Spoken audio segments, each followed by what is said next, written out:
Hello, and welcome to Women's Wellness with Dr. Liz. I'm Dr. Liz Cavin, and I'm here to share my expertise about women's health, thyroid issues, insomnia, stress, and botanical medicine. Today, I decided that I would talk with you about the immune system since it's cold and flu season, and talk about 5 herbs that are common herbs that are great for helping address colds and flus, and you can use them to help prevent. And then we're going to talk about some simple naturopathic things that you can do at home when you're trying to keep from getting sick or if you're already feeling sick. And some of these things can apply to children as well, or even the elderly. I work with a lot of moms, so I thought I would pick some herbs that are safe for moms to use with their kids. And I want to make sure that you know that the information I'm sharing with you today does not take the place of your primary care provider. If you're feeling sick, please go seek the care of your doctor. And I'm here to help you too. I do accept insurance, and so I'm making a shameless plug there, I suppose. So the first herb we're going to talk about is called echinacea. And echinacea, you see it a lot in the media, and it's commonly found at lots of different health food stores. You could probably even find it in the regular grocery store. And echinacea, the Latin name is Echinacea purpurea, and the root is mainly what's used, but you can also use the leaves and the flowers. This herb is great as an antimicrobial, and it also helps modulate the immune system. So what does that mean? It just helps the immune system act in a balanced way. It triggers certain white blood cells to help address any bacteria or other invaders, and it can also help remove excess mucus. So what happens when we get a cold? We can feel congested and boggy, and our throat kind of can swell up. And so the echinacea can help address that excess mucus and help move it out of the body. You can take it in a pill form, which is what I have here. You can also take it in an alcohol extract. So an alcohol extract is also called a tincture. And a tincture is basically they take the herb and they soak it in alcohol, and then they strain out the leaves or the roots, and you get a liquid. And the liquid, alcohol liquid, is very easily absorbed. Sometimes it doesn't taste that great. Usually for children, they'll add a sweetener like glycerin, and they'll take away the alcohol. And that way children will take it because it tastes good, and then you don't have to worry about the alcohol with the children. So echinacea is a herb that's safe for children. On occasion, people who have a lot of allergies, say seasonal allergies to different plants during the spring, they might want to be careful with using echinacea at first and just take a small amount, and then if you seem to tolerate it okay, then you can take more of it. So echinacea is my first herb that I'm going to talk about today. The second herb is called elderberry. And elderberry is great because it naturally tastes good. So we'll zoom in on that in just a minute. Elderberry, the Sambucus nigra is the Latin name. It's relaxing, and it helps soothe organs of eliminations. When we're sick, our stomach might be kind of in knots, or if we're a child, when we're sick, we might just be having some digestive issues, and then we get tense. We just don't feel good, and we tense up. The elderberry helps relax the nervous system. It can help soothe and calm the organs of elimination. And it's what we call a diaphoretic. So a diaphoretic helps you sweat. When we're sick, especially a child, will generate a fever. And fevers, in my opinion, are good for you because they're the body's natural way of getting rid of a microorganism. And the elderberry helps promote that sweating. So if somebody's sick and they're not very they're not sweaty, they're dry, but they have a fever. The elderberry can maybe help promote a fever a little bit, and it tastes good. You can take it in an alcohol extract form, and again, with children, you might be better off doing it as a syrup. When I do the elderberry, I generally do it as a syrup or alcohol extract. I don't do it in a capsule form so much. It's not something that you would necessarily take on a daily basis.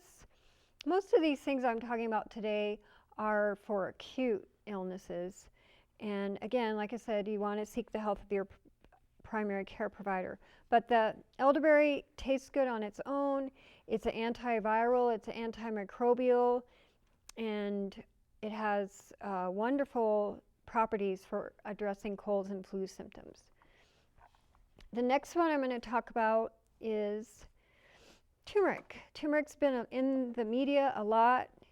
Turmeric comes in the Latin name is curcuma longa. It's a root, and it has many, many uses. You can cook with it. I like to tell people to gargle with it. If you have a sore throat, you can put a little bit of turmeric in some warm salt water and gargle with it. It's in Indian medicine, it's called an antiseptic. So it has antimicrobial properties, and it's also anti-inflammatory. I generally don't have, people generally don't do this in a tincture form. It doesn't taste that great. It can have a kind of a astringent effect on the mouth, a drying effect. But you can use it in a powder form when you're adding it to a gargle, or you could just open a capsule and put a little bit of that in your salt water. This might be more difficult to get children to take because it doesn't taste good, but you could maybe disguise it if you made some kind of a tea and added a little bit of the turmeric. It is going to make the tea yellow, so people might be suspicious of a yellow tea, but or orange tea. You could put it in a smoothie or something like that, but turmeric is great for sore throats, and it's an antimicrobial as well. It's really good for the gut for acute issues. The fourth herb we're going to talk about is oil of oregano. Oil of oregano, the Latin name is Organum vulgare, and this, generally what they do is they take the oil of oregano and they put it in a capsule, and that is makes it so that you can digest the oil more easily. It has a strong flavor. I wouldn't really give this to young children. It's got a really strong flavor. Teenagers would be fine. And you can also do the oregano spirits. This is another alcohol extract. And oregano is a great antimicrobial, and it's an antimicrobial in the gut. You can use it for in a gargle, maybe just a little tiny bit of oregano spice with your turmeric. You would make a tea and then you would gargle with it. It's most likely a diaphoretic. I'm not certain about that, but my guess is that it is, so it would help promote a fever.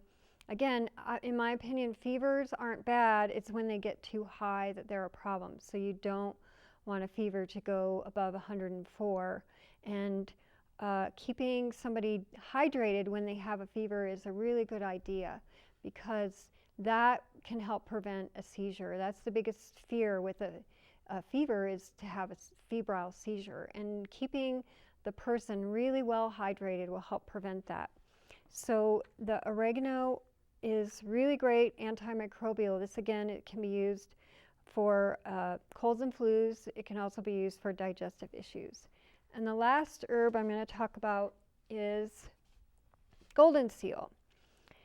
And I don't have the golden seal by itself. I have it here with the echinacea, and I have it in with echinacea in a capsule form.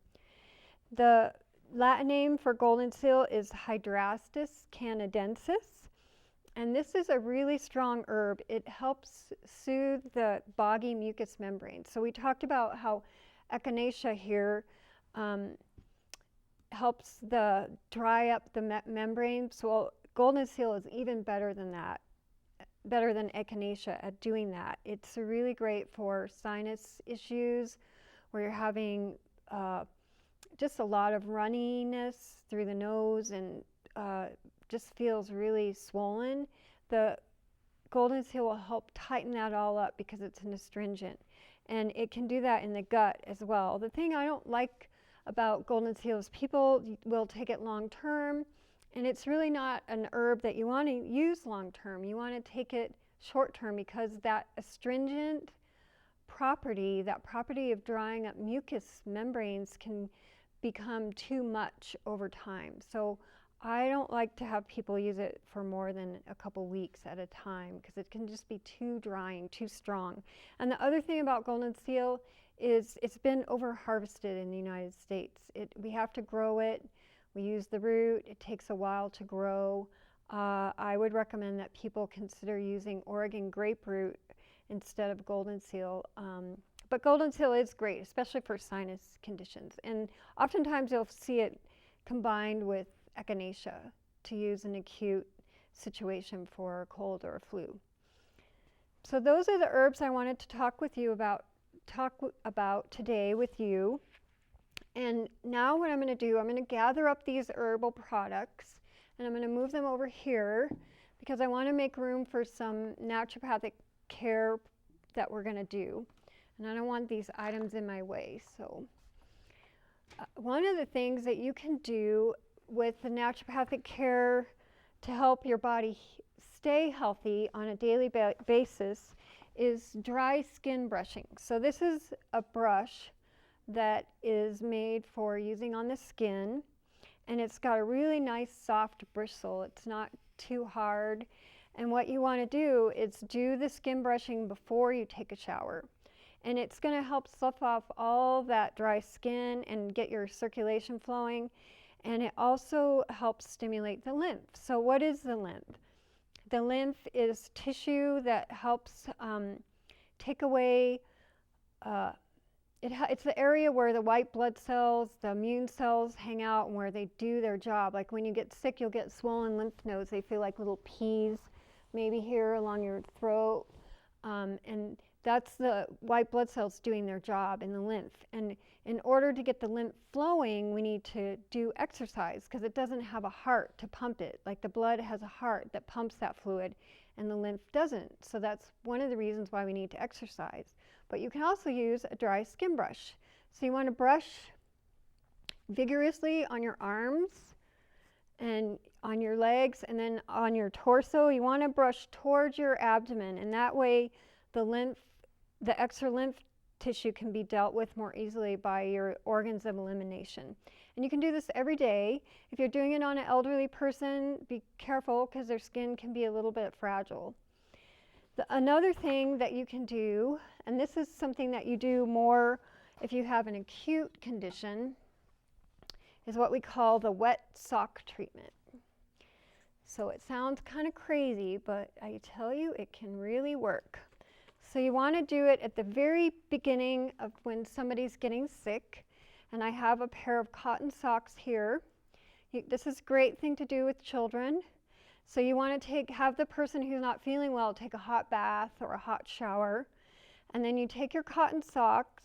I'm just going to use one here. And this is a bowl that has cold water in it.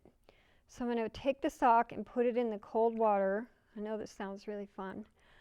And I'm going to wring it out. So this is my wrung out cold cotton sock, and you're going to put it on the person. So we'll do the other one. And again, you want to do this after they've had a shower or a bath. And then you put it on. And then you put on a nice, warm, dry wool sock. So that's what this is. And so you have your wool socks. You put them on top of your cotton socks. And then you put the person to bed. And you want to put them in a nice, warm, cozy bed because you don't want them to get chilled. And in the morning, they should wake up and the cotton socks will be dry.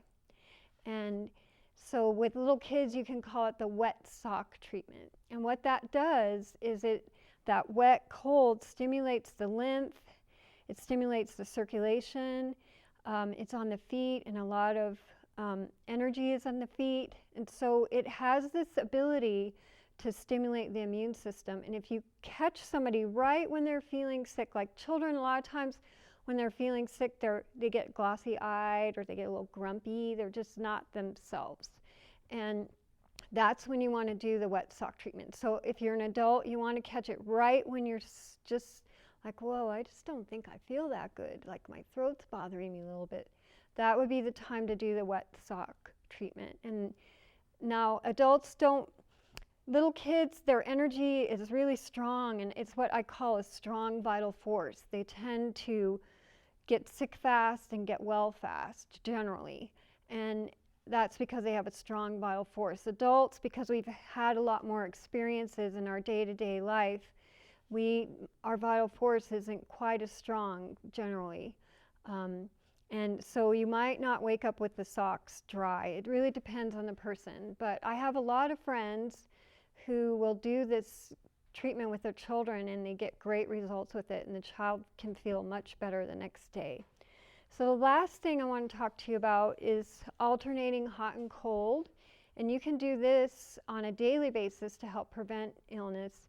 And what you do is you basically, sometimes when I'm in the shower, like on my thyroid or right here on my chest, I'll do some hot water and then a little bit of cold, and then hot and then cold.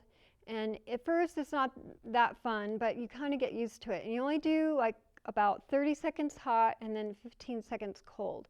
And what that does is really get the blood flowing in that tissue. So if you're getting a sore throat, you might want to do the hot and cold on your throat, or if you are having an acute issue with your back, you could do the alternating hot and cold. You always want to end with cold, because the cold helps keep it tightens up the blood vessels, and it just helps contain everything. So I don't like ending with hot. And even when you're taking a shower, if you just slowly, at the end of your shower, take the temperature to a little bit cooler and then end your shower, that's a great way to start your day, and it stimulates your immune system, and it can help prevent you from getting cold or sick. So we've talked about a lot of things today. I'm just going to do a quick recap. We talked about echinacea as an herb that helps with fighting microorganisms, and it helps dry up tissues. The golden seal does that too. It helps dry up tissues, and it's antimicrobial. The elderberry is really great. It tastes good. It's good for kids, and you can do it in a syrup.